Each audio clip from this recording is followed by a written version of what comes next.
우리 옆에 계신 분과 이렇게 한번 인사합시다. 우리를 교회 되게 하셨습니다. 우리를 교회 되게 하셨습니다.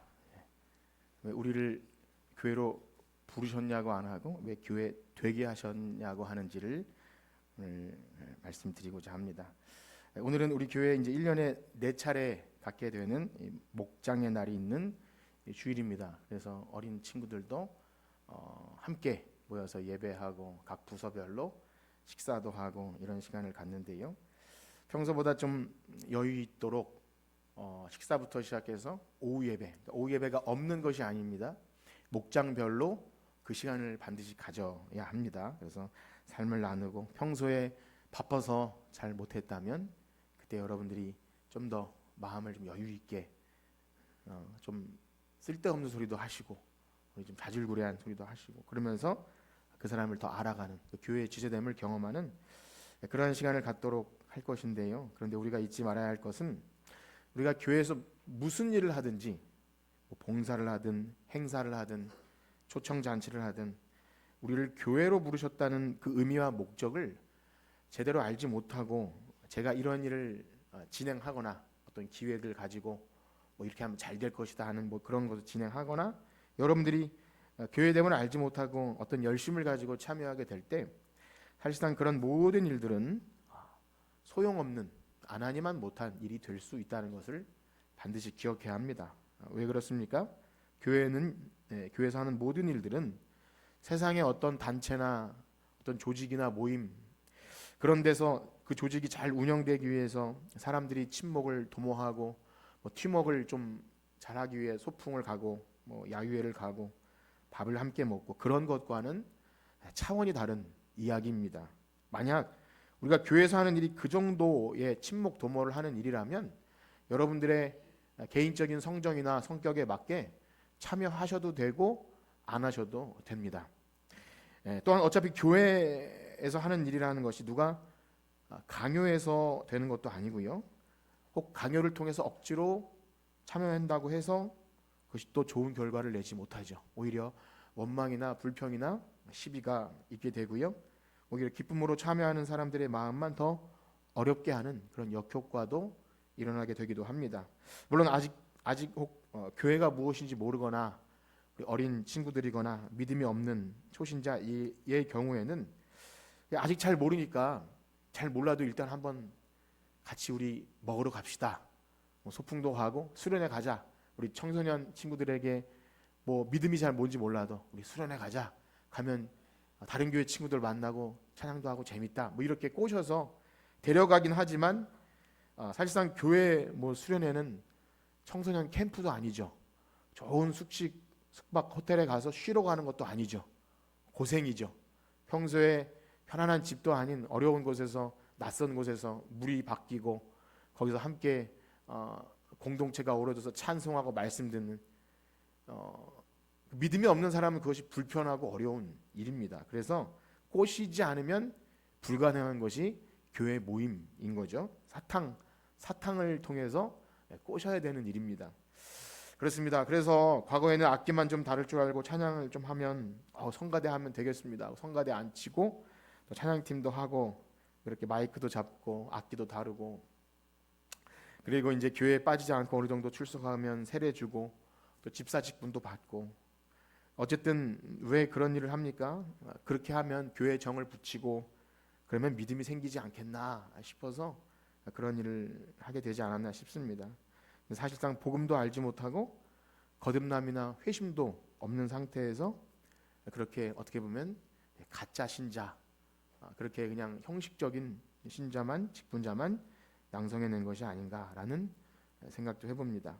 그러나 그렇게 해서 교회에 붙어있는 방식으로 어린 친구들이나 어른이나 억지로 신자가 되지는 않는 것 같습니다. 때때로 이제 믿는 부모 밑에서 태어난 그래서 어릴 때부터 교회 생활에 익숙한 우리 어린 친구들 소위 모태신앙이라 그러죠. 모태신앙 그런 자녀들이나 혹 집사 직분이나 권사 직분 받았지만 장로님까지 포함해서 내가 얻은 구원이 얼마나 소중하고 정말 주 예수보다도 더 귀한 것이 없다 할 정도 다시 오실 주님을 기다리는 그러한 믿음과 복음에 대한 확신이 없다 보니 전도할 줄도 모르고 다른 사람에게 내 믿음에 대해서 설명할 줄도 모르죠.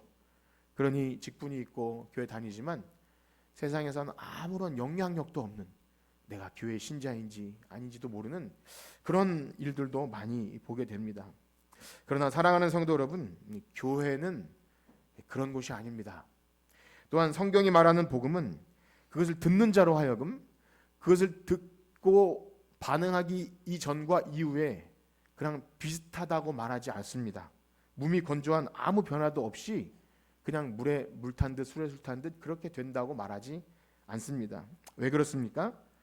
이제 제가 서두에 오늘 드릴 말씀을 미리 말씀드리는데 이것입니다. 잘 들어보세요. 복음에 의한 놀라운 변화는 주님께서 반드시 있겠다고 약속하신 것입니다. 복음에 의한 놀라운 변화는 주님께서 반드시 있다고 약속하신 것이고 그 약속이 성취되는 곳이 바로 교회입니다. 믿으시나요? 예, 이 부분 지금 여러분들이 다 이해 못하시더라도 오늘 이것에 대해 말씀드릴 것입니다.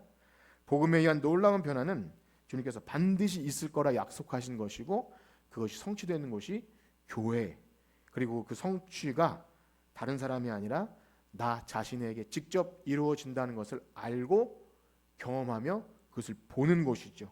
그래서 그 능력을 가지고 이제 복음을 알 때 주님께서 우리와 영원토록 함께 하시겠다는 말씀이 이거였구나, 그것을 알게 되는 거예요. 하나님 나라가 이미 시작되었다는 것이 이런 말이구나를 알게 되는 것, 보고 알게 돼요. 그러니까 영상이나 무슨 꿈이나 환상을 본다는 게 아니라 교회 안에서 그것을 본다는 겁니다. 그렇게 자신의 구원을 확신하고 기쁨과 감사로 이 길을 걸어가게 하는 것이 복음의 놀라운 능력이고 우리는 교회를 통해서 그것을 보아야 하는 것입니다. 믿으시나요? 오늘 그 말씀을 드립니다. 그렇습니다. 오늘 여러분과 나눌 이야기가 이건데요. 오늘 우리가 읽은 사도행전 본문은 예수님이 약속하신 성령이 예루살렘에 모여있는 제자들에게 임하게 되었고요. 그 성령이 말하게 하심을 따라 말하기 시작할 때 놀랍게도 그 말씀을 듣는 자들로 하여금 놀라운 변화가 일어납니다. 그러니까 성령이 임하게 될 때 제자들이 먼저 변화하고 그렇게 변하게 된 제자들이 성령의 말하게 하심을 따라 말하기 시작할 때 어떤 일이 일어나면 바로 새 언약 공동체인 교회가 태동하게 되는 순간을 이 사도행전 2장에서 기록하고 있습니다. 그래서 우리가 교회 처음 나온 초신자이든 내가 교회 오래 다닌 그래도 직분이 있고 그리고 내가 믿음이 좀 있다고 하는 자이든 교회가 무엇인지를 제대로 알려고 한다면, 그리고 여러분 자신이 내가 정말로 복음으로 말미암아 죄와 허물로 죽었던 내가 이전에 나는 죽고 그리스도 안에서 새롭게 창조된 피조물 그리스도와 연합된 자인 것을 확인하려면 오늘 사도행전 본문이 보여주고 있는 교회가 생겨나는 배경과 그 교회를 통해서 어떤 놀라운 일이 일어나는지를 우리가 유심히 살피고 우리의 모습을 확인해야 할 줄 믿습니다. 여기까지 잘 따라오셨죠? 오늘 그것을 할 것입니다. 잘 들어주셔서 너무 감사합니다. 집중하고 잘 들어. 우리 어린 친구들 다 듣고 있나요? 네. 목사님이 주일학교에서 하는 거랑 여기서 하는 거랑 똑같죠? 네, 잘 듣고 있게. 그렇습니다. 우리는 먼저 첫 번째로 무엇을 확인해야 되냐면 교회에 대하여 가져야 될 우리의 중요한 생각, 우리가 교회를 생각할 때 가져야 될 중요한 생각, 교회는요 하나님의 영원한 구원 계획 안에서 그리스도의 선지자직을 수행하는 것 속에서 존재합니다. 무슨 말인지 잘 모르시겠죠? 하나님의 영원한 구원 계획 안에서 그리스도의 선지자직을 수행하는 것 안에서 혹은 그 속에서 혹은 통해서 그리스도의 선지자직을 수행하는 것 안에서 교회가 존재한다는 겁니다. 이 말이 복잡해 보이지만 설명을 드릴 것입니다. 그런데요, 이게 복잡해 보여도 참되게 구원받은 성도는 이 말이 무슨 말인지를 이해할 때 그 이해 안에서, 이해 속에서 내가 오늘 교회가 되었다는 것이 얼마나 영광스럽고 복된 것이구나, 이것을 알게 되고 그 은혜의 영광을 찬송하게 됩니다. 에베소서 2장 말씀처럼 그 은혜의 영광을 찬송하기 위한 것은 내가 노래를 잘하고 악기를 잘 들어서가 아니라 바로 이 말씀, 야, 내가 전에는 허물과 죄로 죽었는데 이 놀라운 복음으로 성령이 내게 오셨고 내가 교회가 되었구나. 야, 이것은 세상의 금은 보아 바꿀 수 없는 너무나 귀한 것이구나를 아는 것이 바로 하나님의 영원한 구원 계획 안에 그리스도의 선지자직을 통해 교회가 있게 되는 것을 아는 겁니다. 자, 그렇습니다. 하나님은요, 죄에 빠진 우리 비참한 인생들을 그냥 내버려 두시지 않습니다. 어떻게 하시죠? 우리 죄에 빠진 비참한 인생을 구원하시기 위해 무슨 일을 하십니까? 따라해 봅시다. 구속자를 보내세요. 그러니까 이 구속자, 뭐 설명할 것이 많지만 여러분 수요 예배 좀 나오시면 좋겠는데요. 이 구속자를 보내시는데 구속자가 바로 우리가 믿는 예수 그리스도이십니다. 구속자. 그 예수님께서 우리가 예수님을 뭐라고 부르죠? 예수 그리스도. 왜 예수님을 그리스도라고 부르죠? 그리스도라는 뜻은 구약에서는 메시아이고요. 신약에는 그리스도인데 한번 따라해 봅시다. 기름 부음 받은 자. 기름 부음 받은 자예요. 기름 부음 받았다는 건 직분이 있는 겁니다. 구약에서는요, 어떤 직분을 줄 때 기름 부음을. 그래서 그리스도라는 뜻은 기름 부음 받은 자. 예수님은요, 직분을 받으세요. 어떤 직분을 받으시냐면 첫째로 선지자를 먼저 하세요. 선지자, 그리고 제사장, 그리고 왕. 하준이 알지? 하준이 고개 끄덕하세요. 수요 예배에 나오셔야 합니다. 선지자, 제사장, 왕. 그래서 이것을요, 그리스도의 삼중직이라고 말합니다. 우리 주일학교 친구들 처음 듣죠? 잘 들어보세요.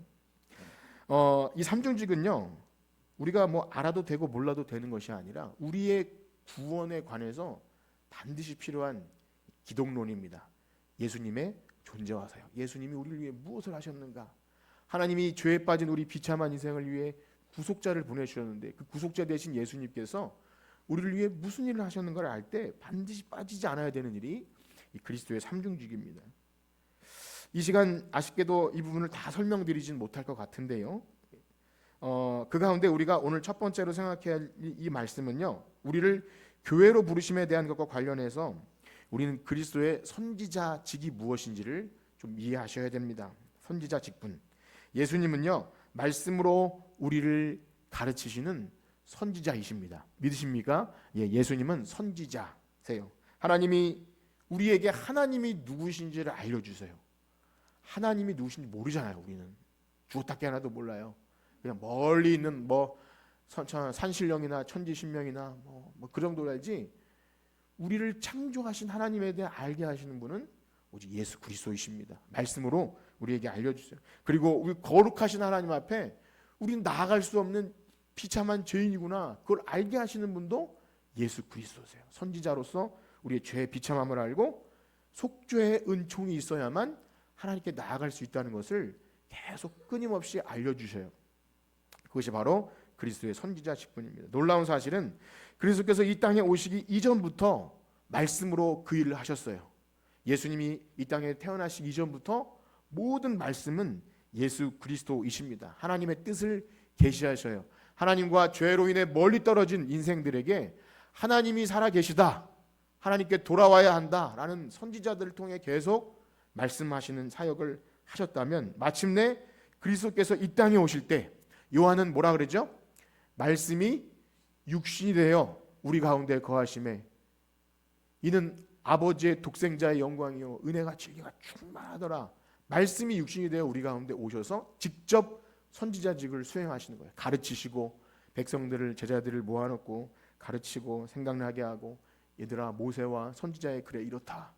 내가 온 것은 그냥 온 것이 아니라 오래전부터 하나님이 준비한 언약이 성취된 것이다. 이것을 가르치셔요. 그래서 하나님 말씀 자체가 우리 가운데 오시는 놀라운 역사, 기독교의 핵심이죠. 성육신, 말씀이 육신이 되어 우리 가운데 오심, 선지자입니다. 예수님께서 말씀으로 하나님 나라의 복음을 전하셨어요. 예수님께서 3년 동안 이 땅에 계시면서 하신 일은 하나님 나라의 복음을 가르치신 거예요. 그들이 앞으로 또 어떤 일을 감당하게 될지도 말씀하시고, 내가 이 구원 역사를 이루기 위해 어떤 길을 가게 될지, 십자가에 달려 죽고 부활하고 승천하고 이 모든 일을 가르쳐 주십니다. 그리고 예수님은 어떻게 하십니까? 그분이 말씀하신 대로 우리 죄를 대신하여 십자가에 못 박혀 죽으십니다. 말씀대로 그렇게 하시겠다고 말씀하셨고요. 그리고 말씀대로 3일 만에 부활하시죠. 말씀대로 죽으시고 말씀대로 부활하시고 그리고 말씀대로 승천하셔서 보좌 우편에 계십니다. 우리가 사도신경을 할 때 이 부분을 날마다 암송도 하죠. 동정녀 마리아에 태어나시고 본디오 빌라도에게 고난 받으시고 십자가에 못 박혀 죽으시고 한 이거 예수님께서 낮아지시고 그리고 부활 승천하여 높아지시고 그래서 그리스도의 삼중직 선지자와 제사장과 왕 직분은 그리스도의 낮아지심과 높아지심의 지위 안에서 행하십니다. 여러분들이 제가 말씀드린 요것만 잘 이해하셔도 기독교의 아주 핵심을 아시는 거야. 예수님께서 구속자이신데 이 땅에서 삼중직을 하신다. 그리스도의 낮아지심과 높아지심을 통해. 그렇다면 한번 여러분들에게 묻겠습니다. 그렇다면 부활하시고 승천하신 예수님은 어디 계시죠? 네, 어디 계셔요? 네, 보좌 우편에 계시죠. 부활하고 승천하셔서 보좌 우편에 계셔요. 그렇다면 예수님의 선지자직은 이제 끝난 것입니까? 예. 네, 알아도 좀 대답하지 마시고 기다려보세요. 네, 기다려보세요. 예, 모르시는 분들을 위해서 예수님이 선지자직을 수행하러 오셨는데 그렇다면 이제 우리와 함께 안 계셔요. 제자들에게 나는 간다. 그렇게 말씀하시고 부활하고 승천하셨어요. 그럼 예수님의 선지자직은 끝난 것입니까? 끝난 건가? 어떻게 아시죠? 이거 생각해 보세요. 그런데 예수님은요 제자들에게 계속 말씀하셨어요. 육체로 계실 때보다 더 놀랍고 신비한 방법으로 내가 그 일을 하겠다. 선지자직을 하겠다. 구원의 길을 너희에게 더 뜨겁고 놀랍게 가르치고 하나님 나라의 복음을 전함으로 지금도 구원받은 많은 백성을 불러 모으겠다. 예수님이 그렇게 말씀해 주신 거예요. 도대체 그것이 어떻게 가능하단 말이죠? 그것이 어떻게 가능합니까? 우리는 누가복음과 사도행전을 기록한 누가의 기록을 통해 이걸 좀 확인하셔야 됩니다. 이것을 알기 위해서 누가가 누가복음도 기록하고 사도행전도 기록했는데요. 이것이 연결이 됩니다. 그래서 이 일련의 과정들을 어떻게 강조하고 있는지 이것을 우리에게 지금 제가 말씀드린 이것을 알게 하기 위해서 이것을 강조하며 기록하는데요. 그 내용을 한번 쫓아갈 필요가 있습니다. 먼저 누가복음 맨 끝에 말씀을 한번 확인하겠는데요. 우리 누가복음 24장 44절에서 49절까지 한번 보겠습니다. 누가복음 24장 44절에서 49절입니다. 다 같이 한번 읽어봅시다. 시작. 또 이르시되 내가 너희와 곧 모세의 율법과 선지자의 글과 시편에 나를 가리켜 기록된 모든 것이 이루어져이라 한 말이 이것이라 하시고 이에 그들의 마음을 열어 성경을 깨닫게 하시고 또 이르시되 이같이 그리스도가 고난을 받고 제3일에 죽은 자 가운데서 살아날 것과 또 그의 이름으로 죄사함을 받게 하는 회개가 예루살렘에서 시작하여 모든 족속에게 전파될 것이 기록되었으니 너희는 이 모든 일의 증인이라. 볼지어다 내가 내 아버지께서 약속하신 것을 너희에게 보내리니 너희는 위로부터 능력을 입혀질 때까지 이 성에 머물라 하시니라. 아멘. 그렇습니다. 지금 이 부활하신 예수님께서 제자들에게 여러 번 나타나시면서 하시는 일이 여러분 그 죽었다가 사신 예수님이 제자들을 만나서 무슨 일을 하는지 잘 보세요. 무슨 일을 하시죠? 모세의 율법과 선지자의 글을 그들의 마음을 열어 성경을 깨닫게 하셔요. 지금처럼 여러분들에게 성경을 깨닫게 하시는 이 일을 하셨다는 거예요. 막 신비한 마술 보여준 게 아니라 야, 내가 살아났다. 이거 봐라.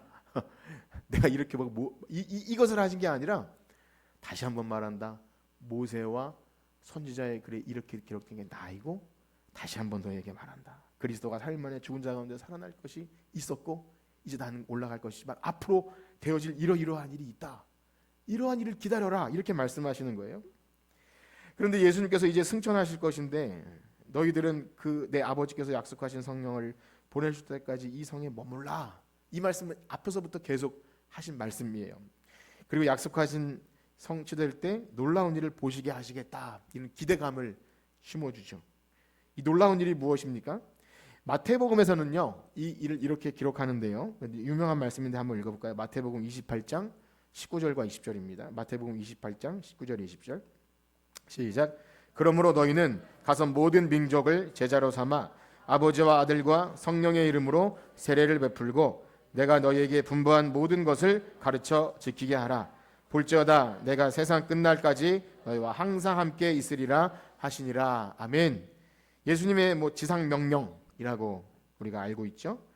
마태복음에 의하면 떠나시는 예수님께서 제자들에게 명령하시는 것이 너희는 가서 모든 민족으로 제자를 삼아 아버지와 아들과 성령의 이름으로 세례를 주고, 그리고 뭐라고 하죠? 내가 너희에게 분부한 모든 것을 가르쳐 지키게 하라. 이 일을 하게 된다는 거예요. 제자들은 아직 뭔지 이해가 안 돼요. 내가 너희에게 분부한 모든, 예수님께서 그들에게 하신 그 일을 제자들 너희들이 하게 될 것이다. 성령으로 말미암는 그리스도의 선지자직이 복음을 전하는 제자들을 통해서 계속해서 수행될 것이다 라고 하는 거예요. 그렇게 될 때 내가 세상 끝날까지 너희와 함께 있으리라. 이걸 네 글자로 하면 뭐죠? 임마누엘. 사자성어는 아닙니다. 세상 끝날까지 내가 너희와 함께 있으리라고 하는 이것이, 여러분 하나님이 여러분과 함께 하심이 좋죠. 근데 이것이 그냥 하나님이 수호신처럼 우리와 따라다닐 거야, 이런 좀 아주 좋은 말로 해석해도 좋지만 지금 굉장히 중요한 내용이에요. 내가 세상 끝날까지 너희와 함께 있을 거라는 이것이 하나님이 이 경험하게 하신 놀라운 교회의 역사 속에서 성령으로 말미암아 하나님 나라의 복음을 전할 때 그 하나님이 예수님께서 가르쳐 주신 것을 가르쳐 지키게 하실 때 그 놀라운 일을 보게 하신다는 거예요. 여러분, 우리 이 말씀을 들을 때 단순히 전도 명령, 선교 명령, 가서 제자 삼으란 제자도 그 차원으로 생각하기 쉬워요. 그래서 우리가 이 사명을 감당해야 됩니다. 우리는 여러 가지 은사와 직분이 있는 가운데 이걸도 해야 합니다. 그건 목사님이 하시면 됩니다. 이렇게 할 수도 있는, 그래서 특별한 목사나 선교사들에게 주시는 사명처럼 한참 뜨거운 대학생 선교단체나 그들이나 잠시 이렇게 좀 뜨거웠다가 말게 되는 이 정도 차원으로 생각하기 쉬워요. 그런데 이 일은 결코 그런 차원의 일이 아닙니다. 선교사나 목사를 부르시는 그런 소명의 차원의 문제를 생각하기 이전에 이 땅에 존재하는 모든 참된 교회, 이 땅에 존재하는 모든 참된 교회, 그리스도의 선지자직을 수행하는 것 속에서 존재하게 되는 것이 바로 하나님의 구원 계획이 완성이라는 놀라운 현장임을 보게 하시는 거예요. 조금 더 설명을 드리겠습니다. 그렇게 예수님께서 제자들이 보는 앞에서 이제 승천하세요. 실제로 하늘로 올리시는데요. 물론 제자들도 여러분들이 지금 이 말씀을 들으면서 도대체 이게 뭔 소린가 싶을 정도로 제자들도 이해하지 못했어요. 예수님, 그렇게 중요하면 떠나시지 마시고 우리가 좀 계시면서 좀 가르쳐 주시고 좀 하셨으면 좋겠습니다. 이런 질문이 바로 이따 사도행전에 나오는데 아리송해요. 도대체 예수님은 왜 가시며 도대체 무엇을 보내준다고 하는 이야기인가? 지금 자신들도 코가 석자인데 지금 예수님 부활했지만 좀 나가서 떨치면서 예루살렘을 정복하고 너희들이 죽인 예수가 이렇게 당당하게 살아났다 하면서 뭔가 새로운 일을 보여주셔야지, 지금 여기서 우리와 이렇게 계속 간헐적으로 나타나시면서 좀 뭐 하자는 겁니까? 이런 의도로 묻는 질문이 있어요. 그래서 누가복음을 기록한 누가는 사도행전에서 이렇게 시작하죠. 우리 사도행전 1장 4절에서 9절까지 한번 읽어볼까요? 사도행전 1장 4절에서 9절 다 같이 읽어봅시다. 시작. 사도와 함께 모이사 그들에게 분부하여 이르시되 예루살렘을 떠나지 말고 내게서 들은 바 아버지께서 약속하신 것을 기다리라. 요한은 물로 세례를 베풀었으나 너희는 몇 날이 못되어 성령으로 세례를 받으리라 하셨느니라.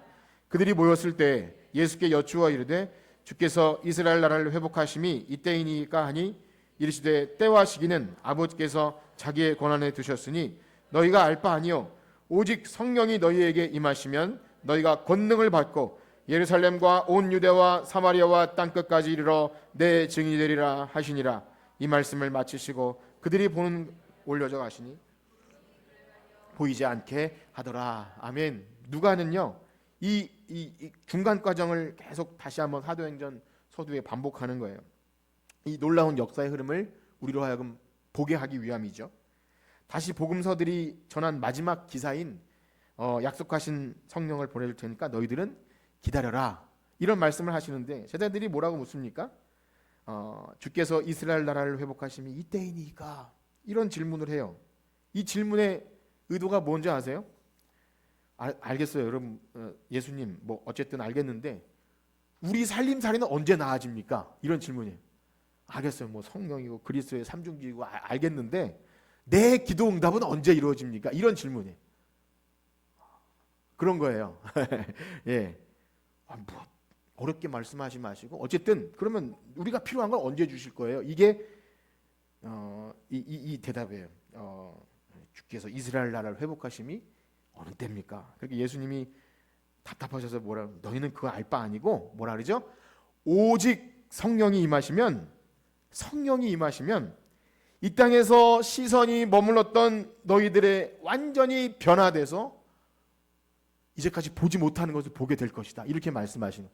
이제까지 이 땅의 것만 보면서 내 살림살이고 뭐 내 미래고 직장이고 자녀고 여기서 우리의 시선을 들어서 하늘의 놀라운 것을 보게 하시겠다.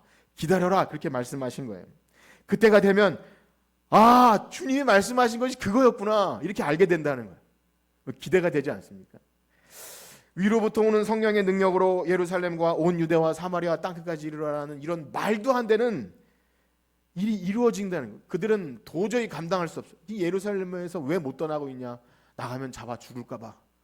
예수님을 잡아 죽인 무리들은 여전히 혈기가 등등해서 그 제자들 무리까지 잔당까지 다 죽이려고 하고 있는데 너희들이 예루살렘과 온 유대와 사마리아와 땅끝 이런 거죠. 우리 권사님 필리핀 가서 우리 선교 좀 합시다. 에이 뭐 그런 말도 안 되는 소리를 이런 것처럼 저는 그거 말고 좀 질병만 나았으면 좋겠는데 이런 거예요. 말도 안 되는 일을 지금 예수님께서 하신데 언제 그것이 가능하냐? 기다려라. 약속하신 성령을 보내주시겠다.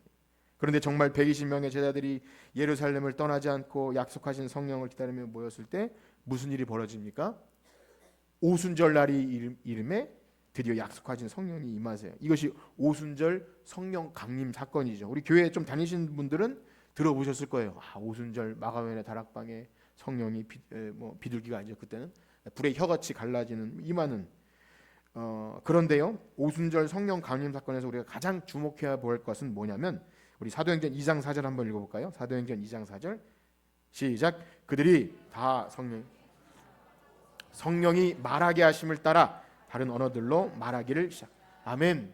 말씀드린 대로 두려움에 떨던 제자들이 아직도 예수님을 죽인 그들이 제자들까지 잡아 죽이려고 했던 그래서 그 입을 막아버리려고 예수님 부활했다는 소리 하면 너희들 죽여버릴 거야 했던 그들에게 숨어서 덜덜 떨고 있는 그들에게 성령의 말하게 하심을 따라 말하게 된다는 거예요. 바로 성령의 충만을 받고 이 일을 하게 하신다는 일이 시작되는 것이 오순절 성령 강림 사건입니다. 이 다른 언어로 말했다는 것이 우리는 방언하면 랄랄라 따따따 하는 그런 뭔가 신비한 천국 소리.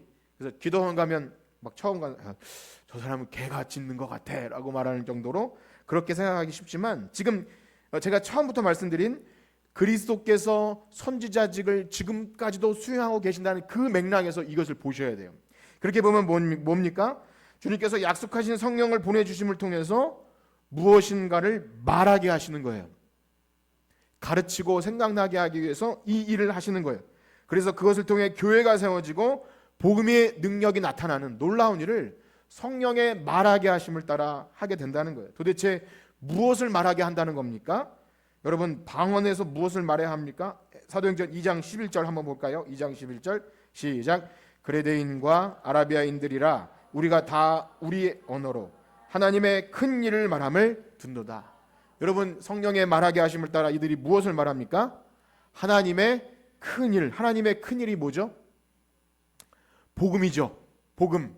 하나님께서 예수 그리스도 안에서 우리를 위해 행하신 모든 일, 모세와 선지자와 시편과 모든 글에 기록된 아들 예수 그리스도 구속자를 통해서 무엇을 하실지를 기록한 것이 하나님의 큰 일입니다. 이제 베드로의 설교를 통해 그것이 드러나게 될 것입니다. 바로 하나님께서 자기 백성들을 그 죄에 비참한 상태에서 구원해 주시기 위해서 하나님을 반역하고 그렇게 자기 멋대로 자기 소견에 살던 그들을 위해서 사랑하는 아들 예수 그리스도를 이 땅에 보내신다는 놀라운 일을 담대히 증거하게 하신 거예요. 그렇습니다. 그래서 오늘날 우리가 누군가에게 복음을 전하는 것은요 그냥 있게 되는 것이 아닙니다. 전도를 하고 선교를 하는 것은 내가 열심히 해서 교인 하나 교회 데려와서 회원 만들고 자리 채우고 좋죠. 그러면 내가 상을 받고 상급이 있고 뭐 한 사람 더 교회에 늘어나는 이 차원, 여기에 지나는 일이 아닙니다. 어떤 분이 전에 그런 말씀을 하셨어요. 초신자일에서 그랬죠. 내가 이 교회 홍보를 얼마나 열심히 했는데 날 이렇게 몰라줄 수가 있나. 홍보라는 단어를 써서 제가 좀 경악을 금치 못했어요. 제가 이래야 되잖아요. 우리 교회를 홍보해 주셔서 감사합니다. 이렇게 말해야 되잖아요. 저는 그렇게 할 수가 없었어요. 차마 그렇게 말할 수가 없었어요. 여러분, 물론 교회 오래된 우리들이 전도 못하는 것은 너무나 부끄러운 일이면 틀림없지만 교회는요, 사람이 열심히 해서 찌라시 돌려서 홍보하는 것이 아닙니다. 무엇이죠? 바로 부활하시고 승천하신 예수님께서 약속하신 성령을 제자들에게 부어주실 때 그들의 심령이 변화돼서 성령의 말하게 하심을 따라 말하는 것, 바로 그리스도의 선지자직이 계속해서 여기서 수행됨을 통해 구원받은 백성이 모이게 되는 줄 믿습니다. 그것이 교회예요. 하나님의 구원 역사 속에서 그리스도의 선지자직이 지금도 교회 안에서 이루어지는 거예요. 이 의미를 조금 더 알아가시겠죠? 네. 하나님을 알고 그 죄와 사망 가운데 있는 어둠의 그늘에 있던 그들에게 하나님이 누구신지 알게 해주고 자신의 죄의 비참함을 알아서 하나님이 보내주신 구속자가 아니면 나는 지옥 가기 충분한 자이구나. 하나님을 알 수도 없고 하나님을 영화롭게도 하지 못하고 감사치도 못하고 여전히 이 땅에 썩어질 그 버러지와 우상들에게 절하고 그것이 나를 살게 해줄 거고 물질 가지고 전전긍긍하면서 우울해지고 기뻐졌다가 그런 이 땅의 존재들에게 하늘을 보게 하는 놀라운 사건이 성령의 말하게 하심을 따라 그리스도의 선지자직이 수행되는 곳이 어디냐고요? 바로 교회라는 겁니다. 교회. 재미있는 사실은요, 그렇게 놀라운 이제 성령의 말하게 하심을 따라 말할 때 이 배경을 모르는 사람들이 지나가면서 뭐라 그러죠? 저 사람들 술 취했다. 대낮에 지금 술 먹고 절하고 있는 거 아니에요. 교회는 때때로 세상 사람들 보기에 미쳤다는 소리를 좀 듣습니다. 여러분, 미쳤다는 소리 들으시길 축복합니다. 저 사람은 왜 나를 도와주지? 왜 저렇게 돈도 안 되는데 왜 와서 나에게 내가 이런 소리를 가끔 들어요. 그리고 모함을 받아도 왜 이렇게 철면피를 하고 나를 찾아오지 할 정도로 가끔씩 미쳤다는 소리를 들어요. 왜 그렇습니까? 성령이 말하게 하심을 따라 우리가 행하는 거죠. 그래서 미쳤다고 조롱할 때 그 베드로가 어떻게 됩니까? 우리 그 부분 한번 읽어봅시다. 사도행전 2장 12절에서 15절인데요. 2장 12절에서 15절 시작. 다 놀라며 당황하며 서로 이르되 이 어찌 된 일이냐 하며 또 어떤 이들은 조롱하여 이르되 그들이 세술에 취하였다 하더라. 베드로가 11 사도와 함께 서서 유대인들과 예루살렘에 사는 모든 사람들이 이 일을 너희로 알게 한 것이니 내 말에 귀를 기울이라. 때가 제3시니 너희 생각과 같이 이 사람들이 취한 것이 아니라. 이제 취한 것 때문에 몰려들었다면 우리가 취한 거 아닙니다 하면서 설교가 쭉 시작되는 거예요. 여기서부터 이제 베드로의 입이 방언이 터진 거죠. 거기 모인 사람들에게 모세일과 선지자들을 쫙 풀어내면서 너희들이 이 아들 예수 그리스도를 죽였다. 여기까지 이어지는데요. 오늘 베드로의 설교를 다 다룰 수 없지만 여러분, 베드로는 어떤 사람입니까?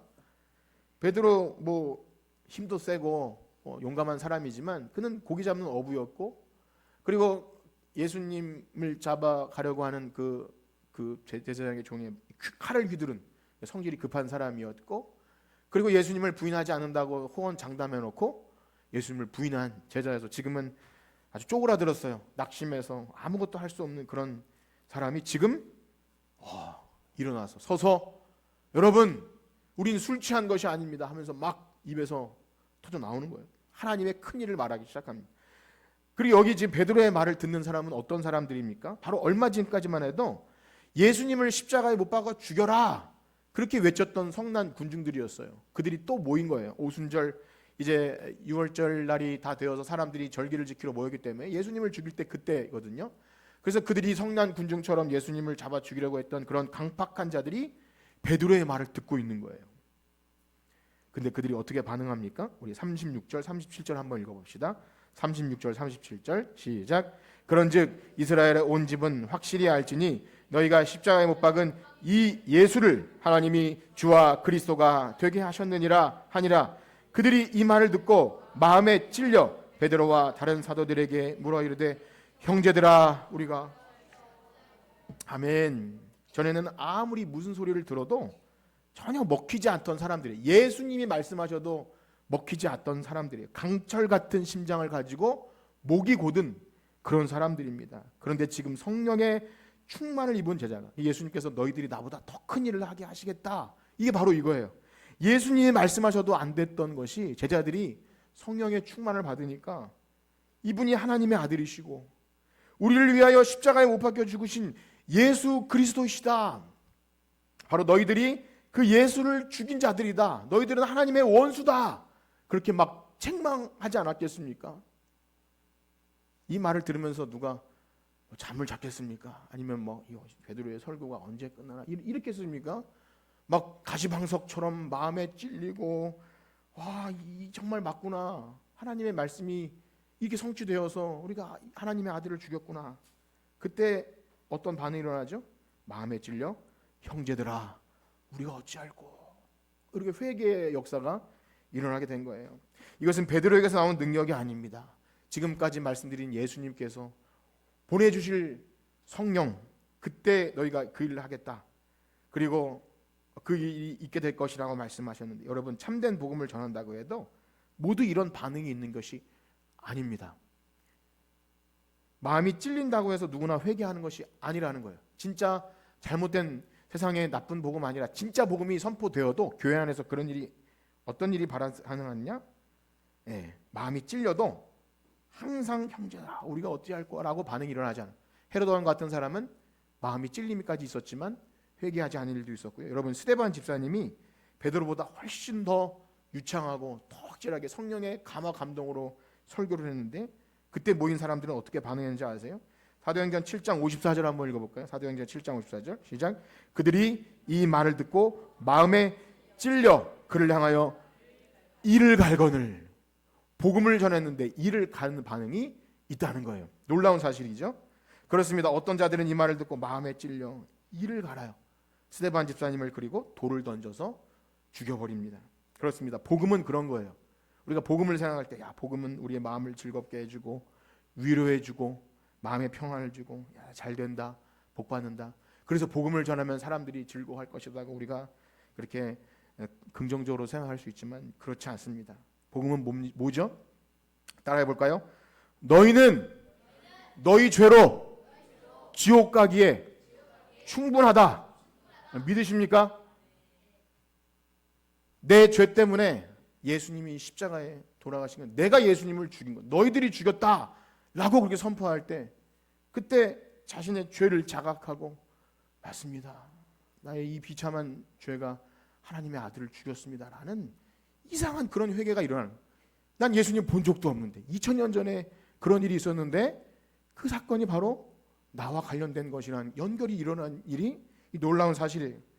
그런데 복음의 선포에 마음이 동화가 될 때, 찔림이 있을 때 죄를 자각하고 우리가 어찌할꼬 하고 복음을 받아들이게 되면 그 상태에 있는 것이 아니라, 그 죽음이 나의 이 죄와 사망 권세에서, 이 죄의 사슬에서 끊어주시고 나를 이제 영생을 주시는 놀라운 복음 사건이구나 하고 저주에서 놓여서 해방을 누리게 됩니다. 그러나 반대로, 난 그 정도는 아닌데, 목사님 오늘 교회 나왔는데 왜 이렇게 시끄럽게 해? 뭐 죽을 죄인, 뭐 저주받을, 이런 힘든 얘기 왜 하십니까? 좀 좋은 소리해서 돌려보내시면 안 됩니까? 아니 당신이 뭔데 나를 이렇게 정죄하고 너는 뭐가 그렇게 잘났냐, 이렇게 반응할 수 있는 거 아닙니까? 뭐 거기다 더 앞서서 이를 갈고 복음을 거부하게 되면 안타깝게도 그리스도께서 십자가에 받으신 그 형벌을 그 사람이 받게 되는 거예요. 복음은 그런 겁니다.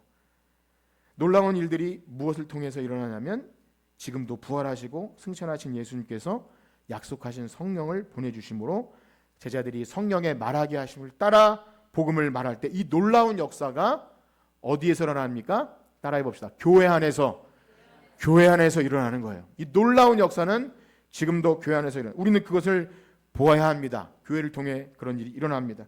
정말 두렵고 떨리는 일이지만 한 사람이 복음에 반응하여 전에 없던 놀라운 믿음의 반응을 보이고 그의 인격과 삶이 변하는 것을 목격하는 일은요, 정말 설레고 흥분되는 일입니다. 흥미진진한 일이에요. 야, 복음이 살아있구나. 한 사람이 지금도 거듭나는구나.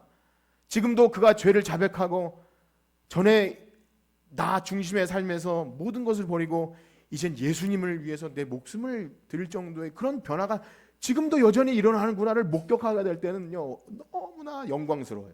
이 교회의 영광입니다. 하나님의 영광을 보는 것은 지금도 승천하신 그리스도께서 선지자직을 통해 성령의 말하게 하심을 따라 참된 복음이 전해질 때 교회 안에서 그런 일이 일어나는 것입니다. 그렇습니다. 진실로 그리스도의 선지자직을 통해서 약속하신 성령의 역사로 복음을 듣게 되고 그들의 복음에 반응하다 할 때 이제 이 다음으로 무슨 일이 벌어집니까? 우리 38절에서 41절까지 읽어보겠습니다. 38절에서 41절 시작. 베드로가 이르되 너희가 회개하여 각각 예수 그리스도의 이름으로 세례를 받고 죄사함을 받으라. 그리하면 성령의 선물을 받으리니 이 약속은 너희와 너희 자녀와 모든 먼데 사람 곧 우리 하나님이 하신 것이라 하고 또 여러 말로 확증하여 권하여 이르되 너희가 이 패역한 세대에서 구원을 받으라 하니 그 말을 받은 사람은 세례를 받음에 이날의 신도의 수가 3천이나 더. 아멘. 복음을 듣고 회개했습니다. 또 그들이 각각 예수 그리스도 이름으로 세례를 받습니다. 그냥 교회 나온 지 6개월 되고 1년 됐다고 나는 믿음 고백도 없는데 그냥 이 정도면 됐습니다. 그게 아니라 형제들아 우리가 어찌할꼬 라는 탄식과 죄의 자각과 그 앞에서 이제 난 예수 그리스도의 그 구속의 은혜가 아니면 지옥 갑니다. 이런 일이 있을 때 제자들에게 그 세례를 받게 될 때 이 그들이 무엇을 선물로 받습니까? 성령의 선물을 받아요. 제자들에게 내리신 성령이 그들에게도 임하시게 돼요. 성령이 마치 바이러스처럼 복음이 전해질 때 그들에게 성령이 임하게 됩니다. 그렇습니다. 사랑하는 성도 여러분, 여러분들 교회가 이러한 성경이 말하는 배경 속에서 탄생하게 되었다는 것, 그리고 여러분들이 교회 안에서 어떤 활동을 하든지 이 그리스도의 선지자직을 수행하는 것 속에서 있다는 것을 아십니까? 여러분 어떠세요? 이 놀라운 배경 안에 교회가 태동했으며 그리고 여러분들이 한 사람 한 사람이 그 성령의 역사 속에서 있는 사람들이어야 한다는 겁니다. 이것을 알고 교회 활동에 참여하는 자와 그렇지 않은 자는 그야말로 하늘과 땅 차이입니다. 여러분들이 오늘날 교회로 부름받고 교회에서 예배드리고 어떤 활동을 하고 섬김과 봉사가 있고 무슨 일을 하든지 지금도 부활하시고 승천하신 예수님께서 말씀과 성령으로 우리 죽었던 우리를 불러 살리시는 그 구원 역사 속에서 우리가 존재하고 있다는 사실을 여러분들이 알고 계십니까?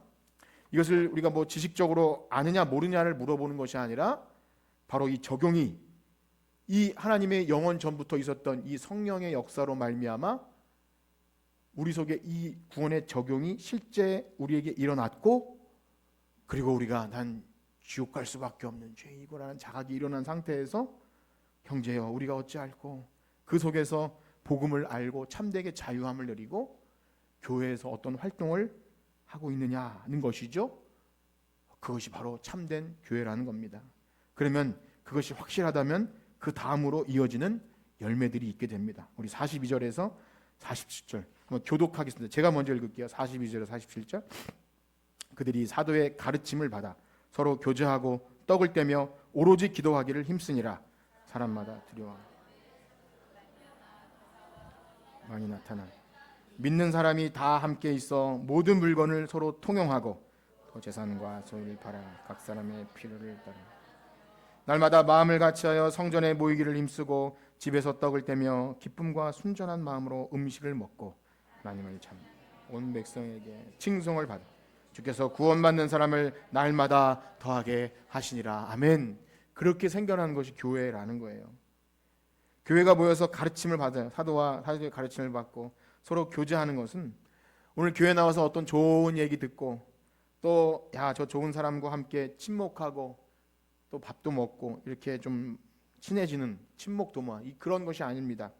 지금도 살아계셔서 보좌 우편에 계신 그리스도께서 말씀과 성령으로 그분의 선지자직을 지금도 목사와 교사를 통해서 부르신 주의 종들을 통해서 말씀이 가르쳐지면 성도들 간에 성령 안의 교제, 이 코이노니아라고 말하는 성령 안의 교제로 서로 돌아보아 사랑과 선행을 격려할 때 놀랍게도 내가 너희와 영원토록 함께 하시겠다는 이 놀라운 역사가 성취되는 곳이 바로 교회인 줄 믿습니다.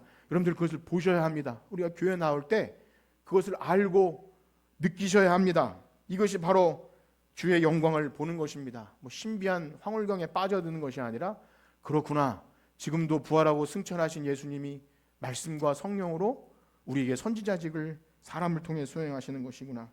그것은 만세전에 하나님이 살아계신 설계하신 교회의 모습이에요. 해도 되고 안 해도 되는 일이 아니라 만세전에 하나님께서 교회를 계획하실 때 그리스도의 선지자직을 통해 지금도 그리스도의 장성한 분량에 이르도록 우리를 벽돌처럼 서로 연락하고 상합해서 자라나게 하시는 그런 성령의 교제가 교회 안에 있게 되는 겁니다. 그래서 교회의 머리가 예수님이 되시는 거예요. 제가 두 번째를 말씀드린 이 두 번째입니다. 교회 안에 이러한 일이 있어요. 마지막 세 번째는요. 두 번째가 희미했기 때문에 뭔지 잘 모르시겠지만 세 번째는 이겁니다. 우리가 들은 복음을 한번 따라해 볼까요? 말하지 않을 수 없다. 말하지 않을 수 없게 되는 거예요. 누군가에게 전하게 돼요. 그렇습니다. 이러한 제자들이 성령에 충만하여 하나님 말씀과 복음을 전하게 될 때 이 유대 공의에서 이 제자들을 유업하고 때리면서 다시는 예수 이름으로 말하지 말라. 그러니까 제자들이 뭐라고 반응하죠? 우리가 보고 들은 것을 말하지 않을 수 없다. 우리 그 부분을 한번 읽어봅시다. 4장 17절에서 20절인데요. 4장 17절에서 20절입니다. 시작. 이것이 민간에 더 퍼지지 못하게 그들을 위협하여 이후에는 이 이름으로 아무에게도 말하지 말게 하자 하고 그들을 불러 경고하여 도무지 예수의 이름으로 말하지도 말고 가르치지도 말라 하니 베드로와 요한이 대답하여 이르되 하나님 앞에서 너희 말을 듣는 것이 하나님의 말씀을 듣는 것보다 옳은가 판단하라. 우리는 보고 들은 것을 말하지 아니할 수 없다 하니 아멘. 여러분, 보고 들은 것을 말하지 않을 수 없는 여러분들 되시길 축복합니다. 여러분, 여러분들에게 전도 열심히 하라는 말이 아니에요. 친구 가족 초청잔치에 한 사람 좀 데리고 오십시오 애원하는 것이 아닙니다. 이것이 교회를 하는 거예요. 참되게 그리스도의 선지자직을 통해 복음을 듣고 회심하고 가르침을 받았다면 말하지 않을 수 없는 복음의 역사가 교회를 통해 경험되어지고 그것이 여러분들에게 있기 때문에 누가 죽인다고 해도 전하지 말라고 해도 말하지 않을 수 없는 그 성령의 충만함을 통해 말하게 되는 거예요. 여러분 가운데 그런 것이 있습니까? 여러분 생각해 보십시오.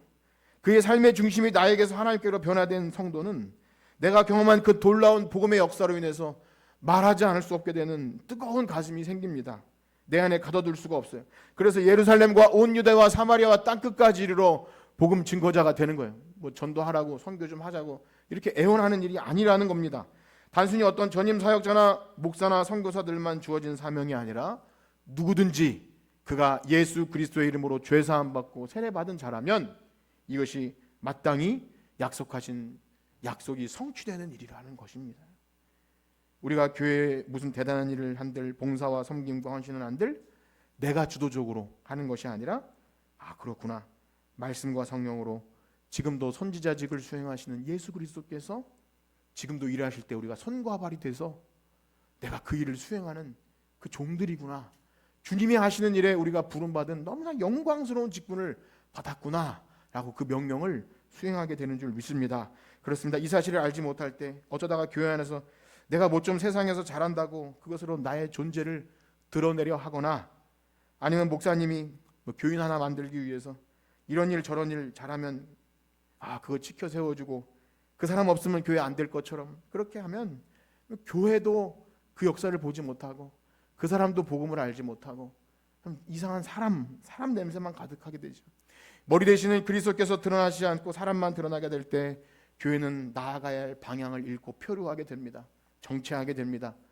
믿음은 흘러 떠내려가 점점 더 나약하게 내리막길을 걸어가게 됩니다. 그러므로 사랑하는 성도 여러분, 저는 교회 안에서 그 그리스도의 선지자직을 수행하시는 놀라운 역사를 우리 교회 가운데 보기를 간절히 원하는 것입니다. 여러분 어떠신가요? 여러분도 보시기 원하십니까?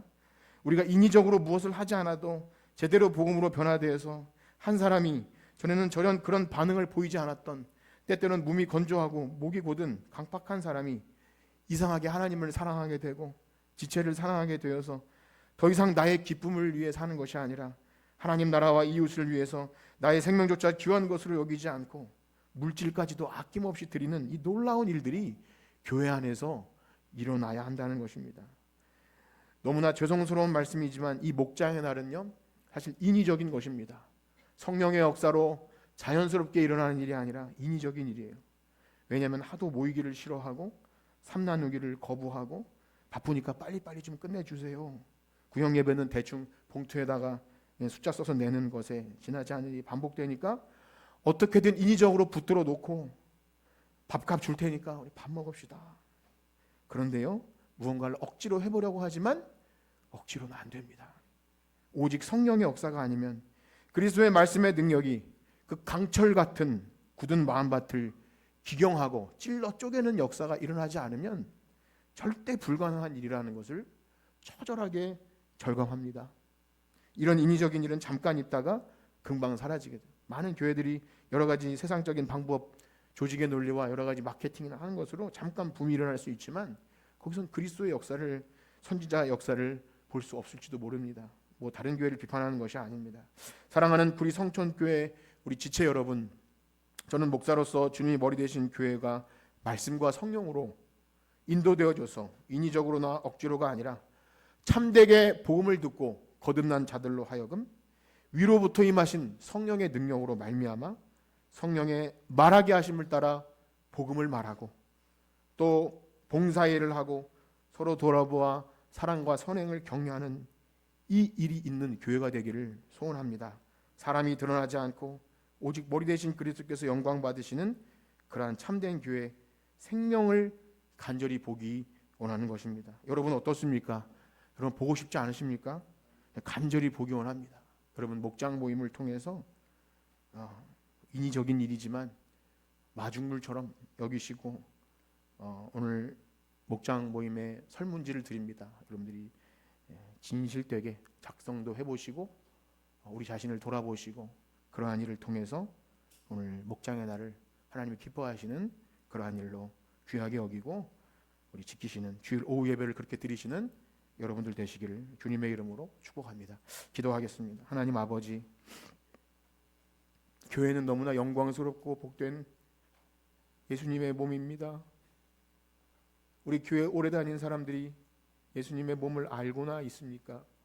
그리스도께서 지금도 말씀과 성령으로 우리를 다스리심을 알고 활동하고 있습니까? 하나님, 이것을 모른다면 우리는 교회이지 않습니다. 하나님, 교회를 처음 세우셨던 그 성령의 역사가 우리 가운데 다시 있기를 소원합니다. 그것이 없으면 아무리 멋진 일을 해낸들 그것은 사람의 일에 불과합니다. 주님, 그리스도께서 선지자로서 여전히 말씀과 성령으로 우리를 다스리고 그 말씀 앞에 자신의 죄를 자백하고 의로 교육하고 바르게 함과 책망함으로 서로를 돌아보아 사랑과 선행을 격려하는, 내 죄를 자백하는 놀라운 교회 역사를 통해 하나님의 영광이 드러나며 모든 백성들에게 복음이 전해지는 놀라운 역사가 지금도 우리 교회를 통해 일어나게 하여 주시옵소서. 그렇게 일하실 주님을 찬양합니다. 예수님의 이름으로 기도합니다. 아멘.